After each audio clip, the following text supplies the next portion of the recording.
Hey everybody, welcome to Two of the First. I'm Ryan Ballard. It's great to have you here. It is March 5th, 2025. We have some things to talk about today. A follow-up from yesterday's topic about Brooks Koepka, Bryson DeChambeau. Would they let their LIV contracts expire? Would they renew? Are they thinking about coming back to the PGA Tour? We've got some commentary from Bryson DeChambeau about his situation. Some caveats that I think are worth pointing out. And then some interesting conversation from Rory McIlroy today at the Arnold Palmer Invitational Bay Hill about the nature of whether the PGA Tour actually needs to have a deal with the Public Investment Fund of Saudi Arabia. So let's talk about that to start things off.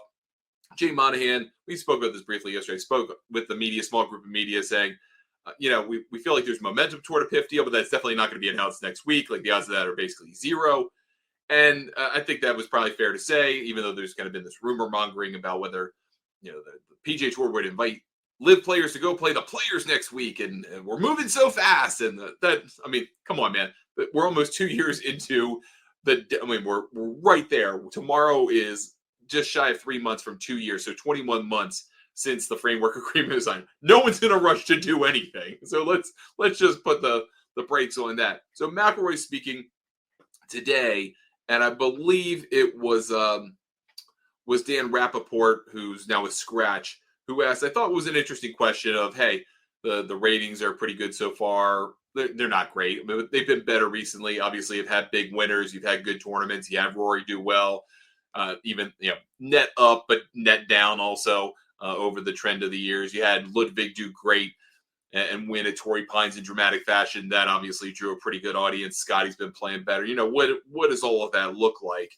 And you just kind of asked to weigh in on what the PGA Tour needs now from the PIF. So let's hear from him. I think the narrative around golf, I wouldn't say needs a deal. I think the narrative around golf would welcome a deal in terms of just having all the best players together again. But I don't think the PGA Tour needs a deal. I think the momentum is pretty strong, as you say. TV's been good. TGL's been hopefully pretty additive to the overall situation. And I would say, again, I answered this question in Torrey Pines 2 weeks ago. Before, the landscape might have looked a little different then than it does now over these past couple of weeks. And I think a deal would still be it would still be the ideal scenario for golf as a whole. But from a pure PGA Tour perspective, I don't think it necessarily needs it. So that is McIlroy's perspective here, right? Like he's not functioning on the board these days. He's a TGL owner, former part of the board, he's part of the acquisition or the committee around an investment, basically. So he's got his perspective here, right? But I think he's kind of got a point, and he's maybe come around to Jordan Spieth's point of view, which is interesting. That's happened in a matter of just a few weeks, where it seems like Rory vacillates between we don't need this and why isn't this done already? And I think that's kind of where this almost 2 year, it's not possum, but this 2 year game has gone, where there are times where you go, the ratings are cratering. We need everyone to come back. That's kind of what the end of last year was and the beginning of this year was. You go, well, we need to get this done. We need to get everyone back together. Do it today. And then you see the good ratings for when things happen, and they're not as good as they were. They definitely aren't. But people aren't watching TV as much. They definitely aren't watching his cable as much. So you have to kind of keep those caveats in mind. And the LIV Golf ratings will start to get a better handle of that, I guess, this week. The Adelaide ones were decent, although they were West Coast prime time. You'll get that again this week. What do those numbers look like on Fox? We'll have a better handle on that, I suppose. But all told, McIlroy's got a point is we've got a lot of money coming in. We've got a new side business that's going to have a boatload of money coming in. I don't know if you've noticed watching TGL. I don't know if you even watch TGL. But if you've been watching TGL, a lot of rich people are showing up trying to be courted as potential investors, potential owners, potential expansion. They've got all of that stuff in their brains. They're trying to think about, how do we do this for season 2? Can we build another place? How quickly could we do that? Do we have an East Coast and a West Coast location? What do those things look like? Do we have an East Coast and West Coast division? What does that look like? There's a lot at play here. for the potential of that future business. And that could be really additive to the PGA Tour business. So then they go, okay, well, we've got all this money coming in. PGA Tour's got a stake in TGL. Well, we've got Strategic Sports Group money for basically $3 billion. They're going to come in for all the money.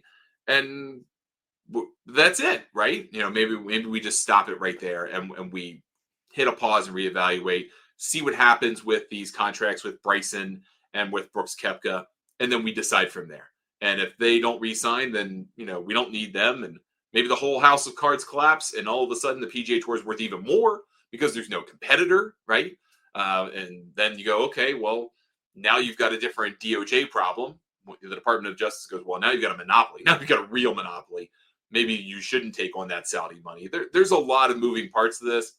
And it sounds like, I think this was, I forget whoever golf.com had this, but the thinking here is there's a lot of communication happening between all sides. They've gone to the White House twice, and they had Al Ramaya come over and did this and did that. And they're talking. It doesn't sound like that's the case from golf.com reporting. It sounds more like it's been what it's been. And that is intermittent, sporadic, often one-sided communication, and it goes in spurts. Well, that's not really helpful to anybody, right? And if that's going to be the case moving forward, and that's the case that's been all this time, then maybe this really is just a game of chicken until someone decides we give up and we're going to give in to the other side's terms. Someone's going to give in, right? Someone at the PGA Tour is going to say, well, we need the investment, or someone at the PIF is going to go, we're hemorrhaging money on LIV. We're going to come together and we're going to give into your terms. I'm not so sure that's the case. And I think the more that I understand, the more I think about it, it seems to me that Donald Trump is kind of being used here by the PGA Tour as a way to try to get the deal they want. And that is something much more favorable to them, where LIV goes away and the money comes in, and maybe there's not a board. It's more like that than, well, we just need Donald Trump to bring us together, and the meeting of the minds is going to make this thing finally get over the finish line.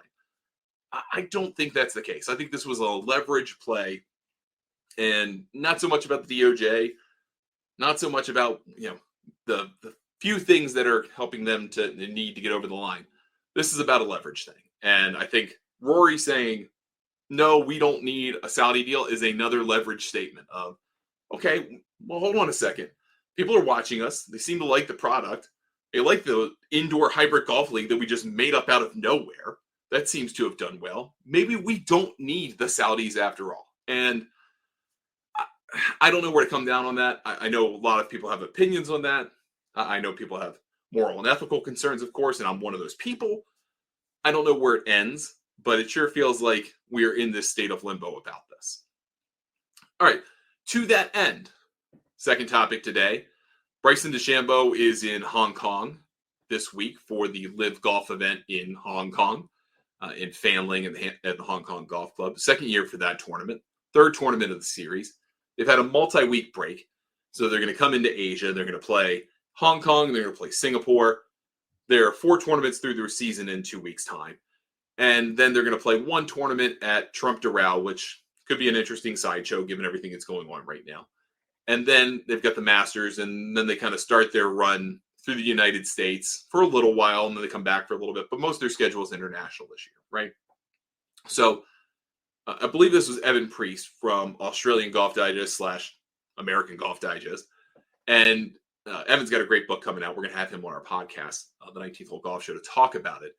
However, I'm pretty sure it was Evan or one of his compatriots asked Bryson DeChambeau about the rumors that we talked about on this show that we did mention had some dubious nature, some dubious sourcing, that he had turned down an agreement or a contract extension, new contract offer from LIV Golf, and that he was probably done. He's going to go away and go to the PGA Tour. And then bolt that on to comments from Fred Couples that he's been talking to Brooks Koepka. They keep in touch. He wants to get back on the PGA Tour. And that the two basically biggest stars, plus Jon Rahm, of LIV, the two of them are about to walk away. And everyone gets their fingers together, whether that's true or not. So Bryson was asked about it for his part. And Bryson said, hey, I'm excited about the future of LIV Golf. He said, we're not going anywhere. And talked about was asked about the next 6 years because the tournament in Adelaide has been extended in terms of commercial agreements through 2031. So if you kind of have been around professional golf contracts long enough to know, there's a lot of outs from those things. Not paying your bills, just ask the folks with JTBC who are underwriting the Korean events that had to go away, the Savory Pak event that had to go away. You could also get in trouble with the law, just ask the Ponzi scheme folks who used to work with the Ginn Group, who used to work with the PGA Tour and fall events. I mean, there's lots of ways to go these contracts. That all said, Bryson said, I think the future's bright. I'm happy to be a captain of the Crushers. I want to keep growing that. I want to keep doing that. It was a really interesting answer for a couple of different reasons. One, because most people are going to interpret it as Bryson saying, I'm not going anywhere. I'm not leaving Live Golf, right? But you could read this two different ways, and I'd like to suggest those two different ways. One, he didn't say, I'm going to be playing Live Golf for a long time. He owns 25% of the Crushers franchise, right? Whatever that's worth, and you could say it's worth zero, you could say it's worth $1 trillion. I don't care for this exercise. But he owns 25% of it. So he is an owner of Live Golf in perpetuity so long as Live Golf exists. He can be the captain in perpetuity so long as he wishes.